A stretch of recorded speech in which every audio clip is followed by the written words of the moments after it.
So dahil nga po marami ang nakapansin mga boss na medyo matamlay si Luis Neri at hindi masyado piga ang kondisyon nito matapos ito lumapag sa Japan, kung saan mga idol marami nga po ng mga Pinoy boxing fans ang nagdududa kay Luis Neri na baka hindi nito makuha ang tamang timbang na 124 pounds sa araw ng weigh-in nila ni Casimero at gugulangan nito si Alas sa weigh-in. Ibig sabihin na gulangan mga idol, posible magpasadya na magpa-overweight si Luis Neri para hindi ito mag-weight cut at magka-problema sa timbang kagaya sa ginawa ni Ryan Garcia sa laban nito kay Devin Haney na nagpa-overweight ito ng 3 pounds pero natuloy pa rin ang laban dahil binayaran po ni Bagito sa Devin Haney. Ilan sa mga rason dito mga boss, bakit posible ito mangyari? Dahil hindi po title fight ang laban ni Casimero at Luis Neri at isa lamang itong 10-rounder na bakbakan. Isa lang dito ang problema ni Luis Neri mga boss, kung ayaw pumayag ni Casimero na ituloy ang laban dahil overweight ito sa timbang, pero malabo talaga mga idol na ayaw pumayag ni Casimero sa bakbakan kay Neri. Wasakan kasi yung pinunta ni Alas sa Japan at pumaldo ng malaking pera, kaya posible wala itong choice mga boss at tanggapin talaga ang laban kay Luis Neri kahit mag-overweight man ito sa timbangan. Kaya abangan natin to mga idol kung merong utakan sa pagitan ng Pinoy at Meksikano. Sa Casimero lang talaga mga idol ang hindi pwede magpa-overweight dito dahil merong chance na umatras talaga si Neri sa laban kapag overweight si Alas. Bagamat tandaan natin mga boss, hindi ibig sabihin na kaya balasahin ni Neri at Casimero ang isa't isa kapag nag-overweight sila, pero ang Japanese Boxing Commission mga boss, malabo talaga ito magpa-areglo. Mahigpit talaga ang GBC sa overweight. Posible mapatawan sila ng indefinite na ban sa Japan kagaya sa nangyari kay Marlon Tapales. Nagabuhok lamang ang overweight nito sa timbangan pero nasuspindi pa rin ito ng 6 na buwan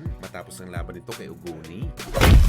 Samantala na sa isang magandang pwesto naman po mga boss, ang ating pambato na si Carl James Martin sa ngayon matapos kasi maglabas ng bagong updated rankings ng WBO sa Super Bantamweight Division kung saan mga idol bumalik na po kay Wonderboy ang kanyang dating number 1 spot sa WBO. Ibig sabihin nito mga boss, nakalinya na po si Wonderboy sa next in line para sa undisputed fight kalaban si Naoya Inoue. Pero ang isa pa sa exciting dito mga boss, kahit hindi man interesado si Inoue na labanan si Martin at umakyat na ito ng division, isang big fight pa rin na naghihintay kay Wonderboy kapag nabakante kasi ang WBO title mga boss. Big fight pa rin ang posibleng laban ni Martin dahil number 2 contender po si Junto Nakatani. Palagay natin mga boss, malakas ang kutob natin ng mga kalaban talaga ni Junto Nakatani si Martin. Syempre kasi galing ito sa talo, maghanap talaga ng magandang comeback fight si Junto Boy at wala talaga tayo nakikita na perfectong laban para sa kanya kundi si Wonderboy, lalo pa isa itong undefeated fighter, kaya abangan natin ito mga boss.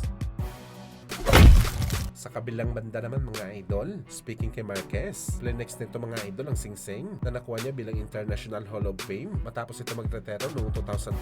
Kagaya din ito sa Hall of Fame ring ni Pacman. At alam natin mga boss na isa talaga sa mga dahilan kung bakit napasama si Marquez sa mga banal sa boxing sports dahil sa big win nito kay Manny Pacquiao ang pinatulog niya ito sa pang-apat na bakbakan nila na siya talaga ang nagdala kay Marquez sa pagiging legend at isa sa mga goat na boxer na galing sa bansang Mexico.